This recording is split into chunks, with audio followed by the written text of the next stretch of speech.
Thank you so much, Kevin, for being here and for sharing this very important story. So can you tell us a little bit about your background and what inspired you to make this film about Lake Abert?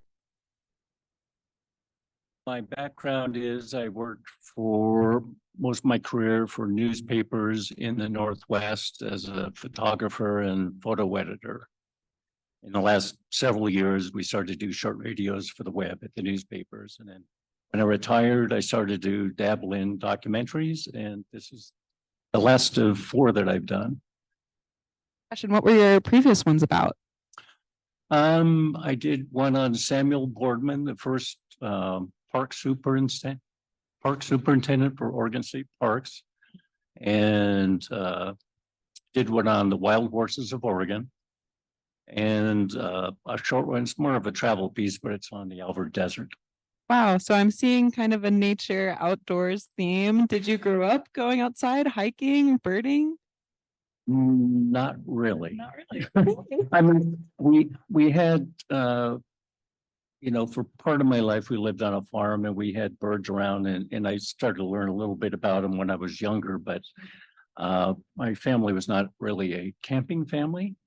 And it wasn't until, I got in my teens where I started to go out and venture out in the nature a little bit more. Yeah, absolutely. Well, what a beautiful film, but also pretty heartbreaking too.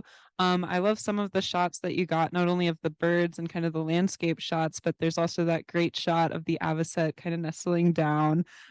So what were kind of the camera techniques that you used while filming this film? The camera techniques were mostly based on patience. Study and patience. Yes, I learned a lot studying.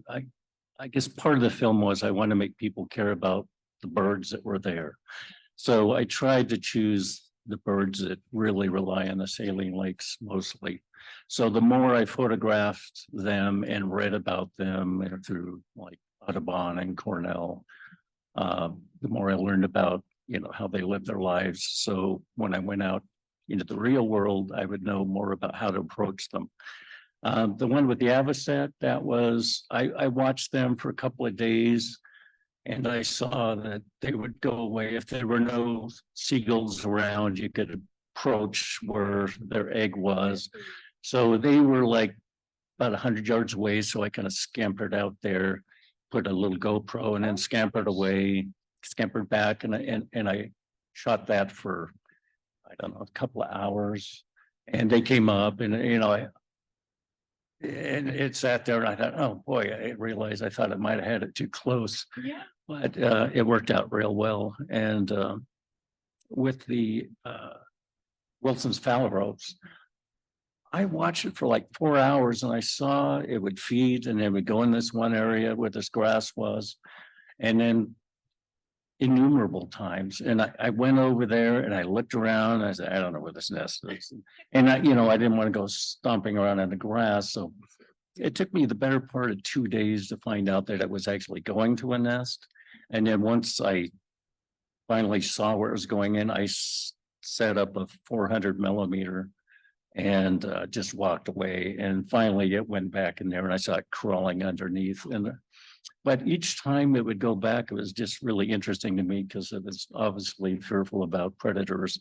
I mean, it would take a different way. It would go all the way around, coming a different way, but it would always end up just kind of crawling under the grass. So it was really interesting learning more about, the individual characteristics of the birds. And I thought, you want to make people care about, the living things that are out there. So that was one of the keys. Oh, absolutely. And I was going to ask about that because I think that's such a very important part of it, is really weaving in these stories of the birds themselves while also saying the issue that they're going through. Right. They're very charismatic. I mean, the phalaropes, the avocets that you picked, those are 2 of my favorite birds. And so getting to see that footage up there was just absolutely beautiful. But it does look like we have a question from the audience. So Aurora, please feel free to ask Evan your question.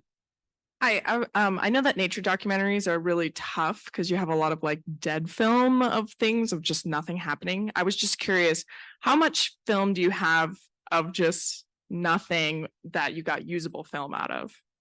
Oh, I don't know if I tabulated that. But I would say, I might have used 7 to 10%. Wow. So I think part of it was just getting used to being around the different birds, and some like the avocets and the Wilson phalaropes, they're not really overly scared by you if you approach slowly. Where I found other birds, mostly the ones that get shot at, you like open the car door and they're gone. So it took me a little bit of time to find out, where they were, to photograph them. And I would spend, like a week at a time. That's about what I would be able to take it one given amount of time. And then I would go back and I would edit and I would think, no, that's not good enough, or you can do better. And some days the light is better than others. And sometimes there's just odd things that happen. I mean, the more you photograph or do the video, more the chances you get some beautiful light or interactions between the animals. So yeah, the hardest part is editing, whittling it all down into best shots. So. And looks like we have another question. Tommy, feel free to ask Kevin your question. I really enjoyed your film, Kevin. Thanks for sharing it with us. And I missed the first little bit, so you might have covered this in the beginning of the film. But have you shared this film with any of the local folks around the lake, like in Paisley, and if so, what their reaction was? I have not. I mean, Ron lives in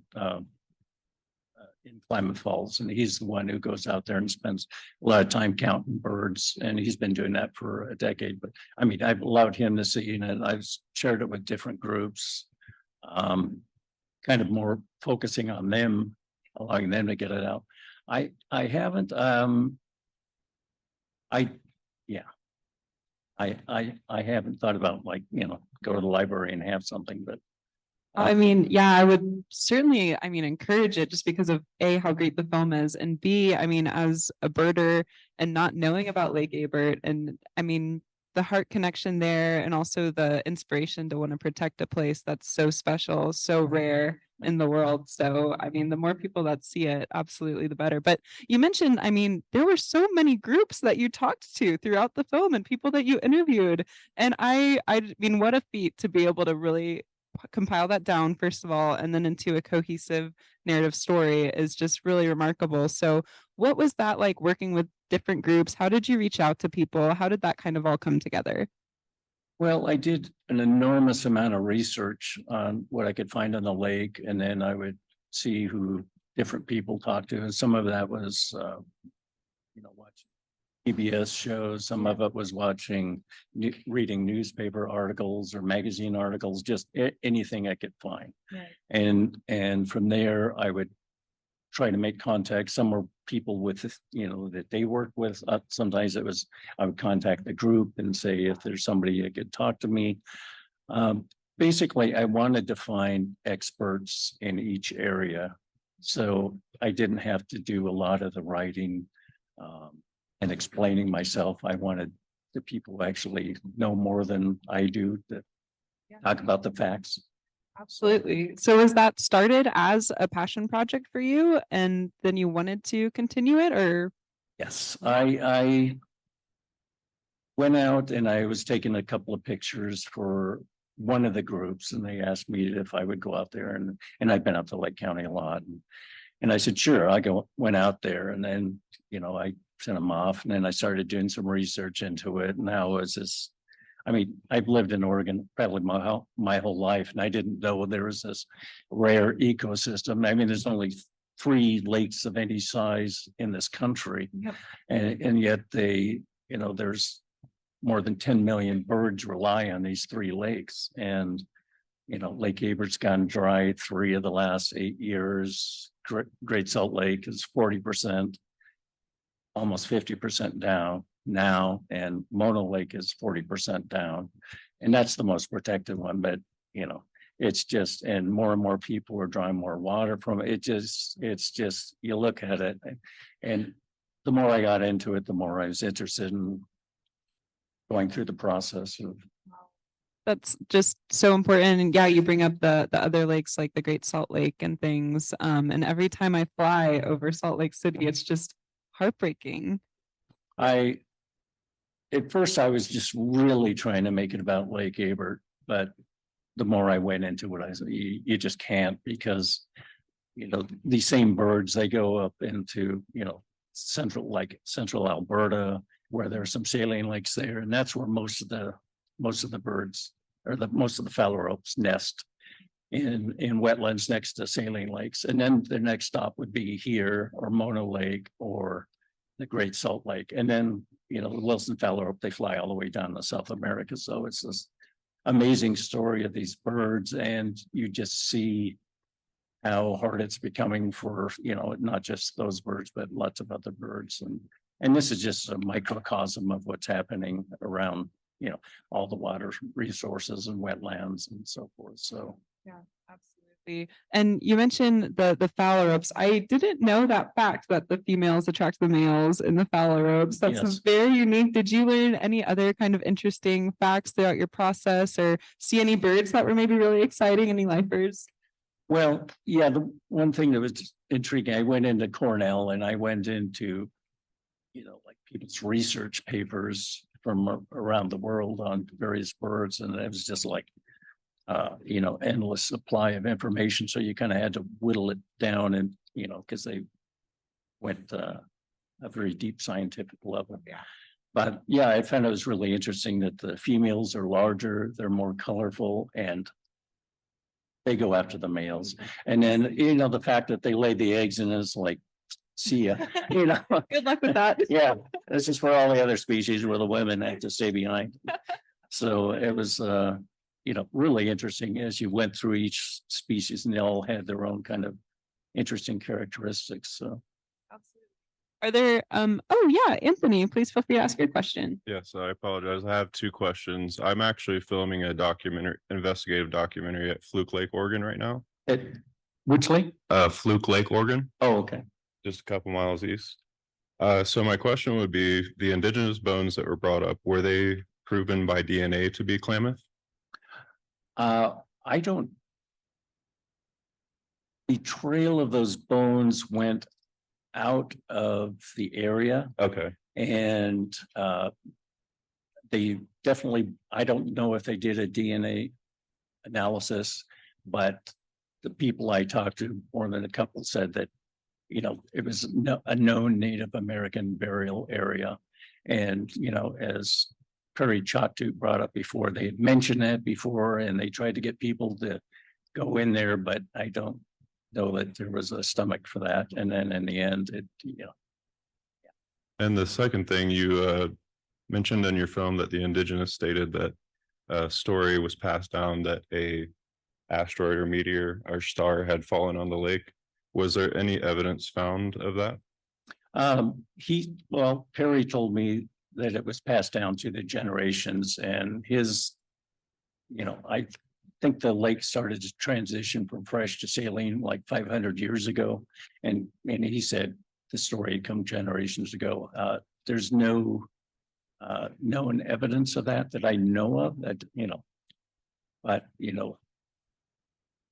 I can't say that for sure. No. Okay, and my one last question for you would be, is that area known to be covered in water completely, or was it just lakes at that time? The entire landscape of that area, was it known to be underwater at that time? Yes. Okay. The previous, as I mentioned in the movie, the Dust Bowl was the first time in recorded history that it had gone dry. And the next time was 2014. And then in 2021 and then 2022, they didn't say it went all the way dry, but it was just springs in there, and it was like 5% of the water. So. Thank you. Sure. Thanks, Anthony. So, I mean, as a birder myself, kind of watching this film, I mean, you weave together the conservation storytelling, but also the science communications. but it's also just really hard to see. It's a really hard topic to kind of dive into and discuss. It's filled with a lot of heartbreak and fear. So how do you balance that as a documentary filmmaker when you're seeing these things happen and you have to take those tough shots of the birds and things like that? What's that like for you? Well, I don't like to see, dead animals, of course, Right. but it's just part of the story. I mean, as much as you're telling the story of how these birds live their lives, and it's the same with humans. People have troubles and they go through life, and some things go their way and some don't. But I think for the birds, I kind of felt when I first got into the story, I was like, okay, this is going to be so many layers deep. You know, I knew the amount of time it would probably take, and I felt like, as I mentioned earlier, I felt like I had to kind of tell it to the birds because, like I said, if you care about the birds and you care about the lake, then you can start to address some of the other issues. I mean, it could have been, 3 or 4 different movies. I mean, the Native American presence around that lake is, astounding. Yeah. There's, pictographs, cliffs all around the lake. It's considered a heritage site, I believe. And so, to see it as part of, the Native Americans' history and gone for, thousands of years, been part of the local landscape, and then see that being chipped away at it was hard to cover in a number of ways. Absolutely. So as someone who has been there many times to Lake Abert, do you have any best practices for people who might want to visit, or anything that action items that people could do to help protect the lake? Well, there's a number of groups who are interested in doing some work. One, you can contact your legislature and talk to folks. There's Audubon, there's the Oregon Natural Desert Association based out of Bend. You can talk to your congressman too, and your senators. And there's been some bills kind of going through some committees at the state legislature that kind of went out, and then this year they have quite a bit of water in the lake again. But when I was out there in what was supposed to be the meat of the bird season, I did not see, thousands of birds. So whether, 2 or 3 years in a row where it was either very low or gone completely, they may just gone down the Mona Lake as a viable option. But And I mean, this is just such a pressing local issue too, as well. We have the same issue with the Pacific Flyway coming through the Klamath Basin and seeing the shrinkage of wetlands here. And yeah, it's pretty devastating to see. So, but there are also local groups here to support as well, like the Klamath Basin Audubon Society. So thank you so much for mentioning those other organizations. Sure. And do you have any upcoming projects that you're excited about, Kevin? I spent an enormous amount of time on this one, and I when I was done, I took like a month off and kind of relaxed a little bit. But I have been taking stills and videos, and but I've been keeping it more to like 5-minute things, because when you put so much into something of this, I mean, it took me like at least 2 months to edit it, and trying to whittle it down to the most meaningful thoughts and information. And that's, as much as I love being out taking pictures and videos and talking to other people, the grueling part, when you're done with that, you're like, I think I want to go, out into nature again for a while. Yeah, So absolutely. And I mean, also it doesn't take away from the joy of it, but it's this more of a looming thing, Right. where as you can just kind of enjoy the videos you're taking and the Yes. photos and get Yeah. really excited about it without having this, "Now what am I going to do with it?" Yeah. I do have a few ideas, but I haven't clamped down on them at this moment. So Absolutely.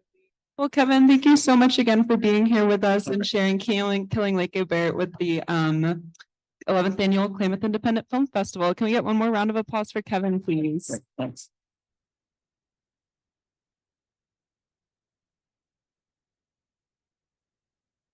And we have about a 12-minute break until our next outdoors block beginning at 2 p.m. Sorry, something's in my throat. Ooh, almost choked. But yeah, 2 p.m. outdoors block. We'll see you there.